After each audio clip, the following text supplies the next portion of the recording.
You did pretty much everything right in the first three quarters, and it just seemed like you ran out of puff in that last quarter, didn't it? Is that pretty much how you saw it, or? Yeah, a combination of we ran out of gas a little bit, and they seemed to stop at a petrol station somewhere. And it's just an ideal scenario, of a good example for us that when you play a really good side, they can do things. And I don't know how many centre bouncer steel side bottoms been in this year, but he went in and had a real influence, we thought, in the last quarter, and Nick Dacos went in there as well.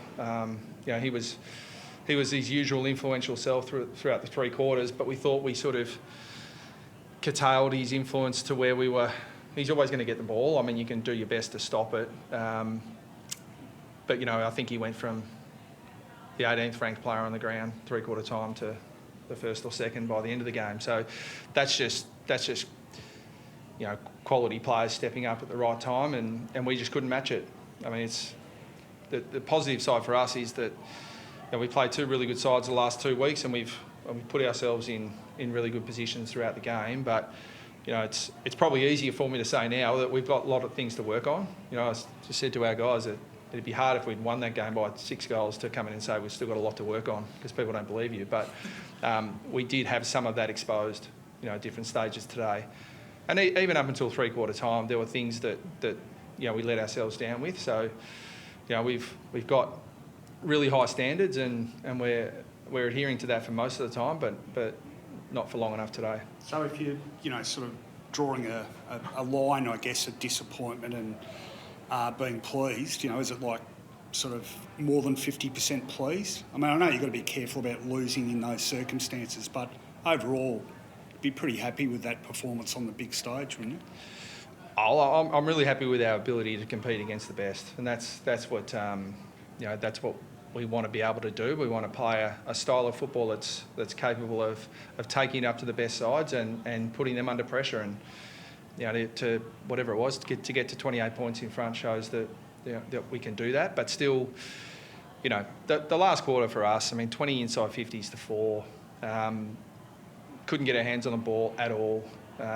We lost contested possession badly, and every time we won the ball back, we kicked it back to a contest and lost that contest. So I wouldn't even say it was that we defended horrendously. It's just that the weight of numbers, we defended for 30 minutes, and we clearly didn't hold up. We had some really fundamental errors, but when we needed to control the ball and get some ascendancy, we just couldn't control the ball. We ended up kicking a contest, which we kept losing. So do you feel like that's primarily like your inexperience relative to their experience, or is it about body strength, conditioning? What do you think primarily that's about? I'd split it evenly, a third, a third, a third. Yeah. Their strength and experience in the contest, their overall experience and their ability to cover the ground, which it's good. They just attacked us in the last quarter, and we went into our shell and tried to defend. Whereas what we were trying to do is get back and win the ball and get the game back on our terms, but we just didn't have the wherewithal to get that done, which is disappointing. But it will get better. So how do you use that as a learning vehicle then?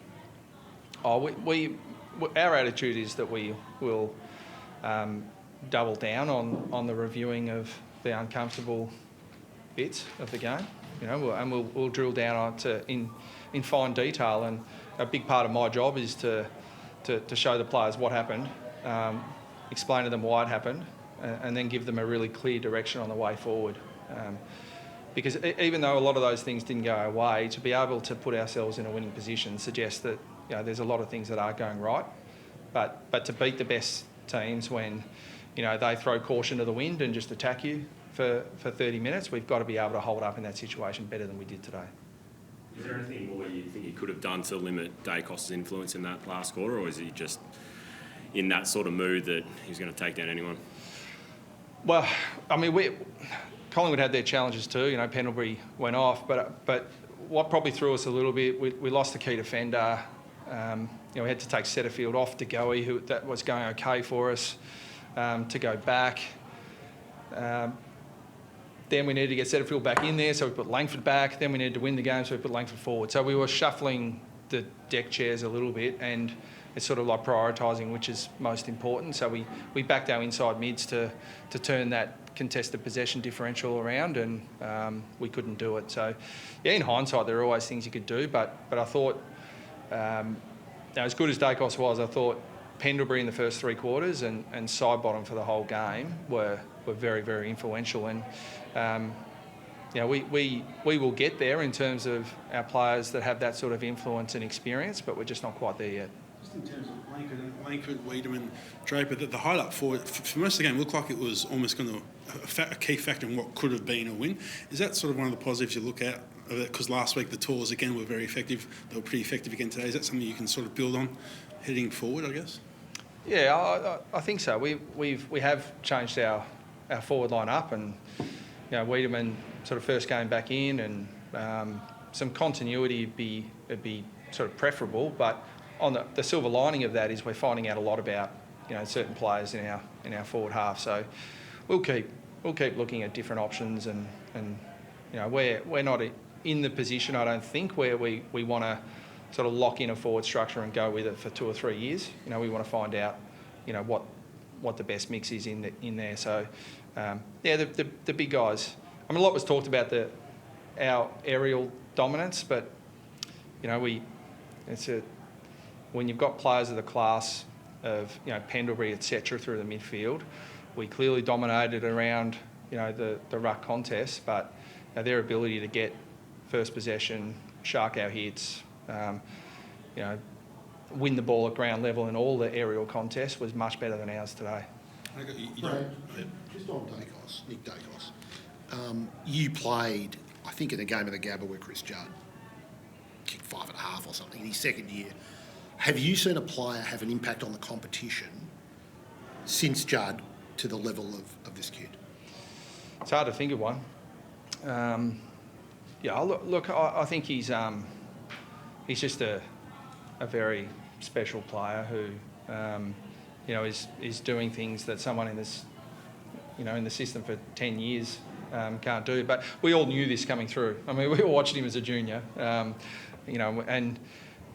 probably the as good as Nick is, Josh is probably sitting there enjoying this because no one takes much notice of him. He's a very good player too. So, the father-son rule is has worked for a few clubs, over the journey, and we think it's a really good rule. But it's a huge. Will Ashcroft's the same at Brisbane. I mean, you're looking, he just looks like a generational player. And Nick the same. So he's having a huge influence, and teams have tried different things to try and curtail it, and he finds a way to get around it. And even as I said, he was good in the first 3 quarters, but it's a nice luxury to be able to throw him in the middle and kick 2 goals in the last quarter. Doesn't get a lot easier 5 days to back up against Geelong, who will have had 3 more days preparation. Have you been in that position before where your opponents had that much extra rest? Yep. And how did that go? Not well from memory, but I think it was like 14 days advantage. I think it came off a bye.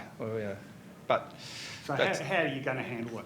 I guess is the question. I spoke to the players about it. It's like we'll as I said, we'll go through in detail of our review and go through the what happened, how it happened, what we're going to do about it, and then.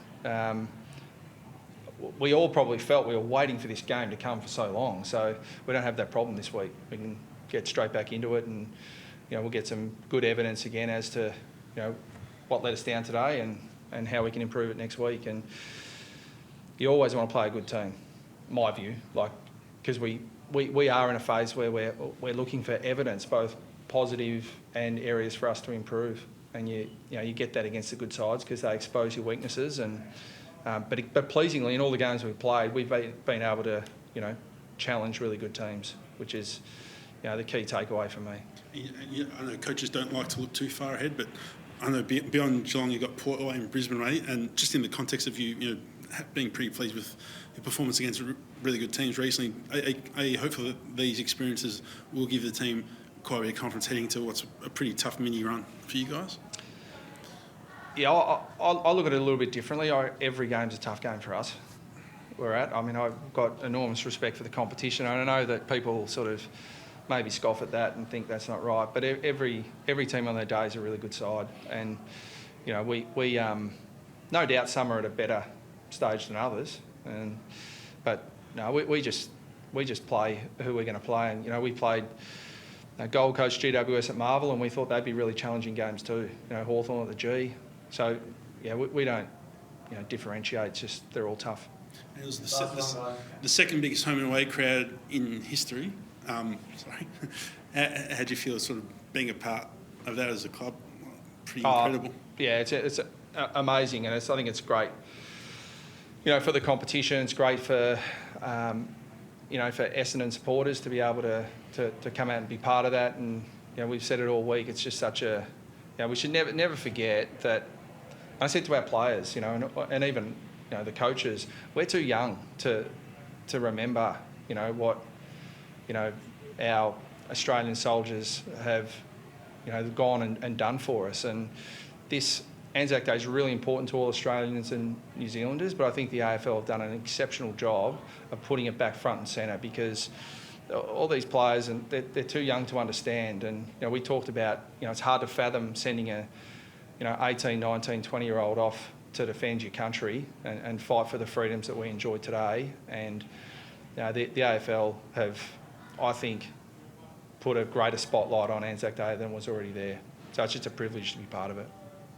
How was Jayden Laverde? Don't know yet. It looks like an AC joint. So they thought he could come back. He came back on briefly. He was no good. So we'll just get a scan and get it assessed. But it looks like an AC joint at this stage. Thanks, Rob. Cheers.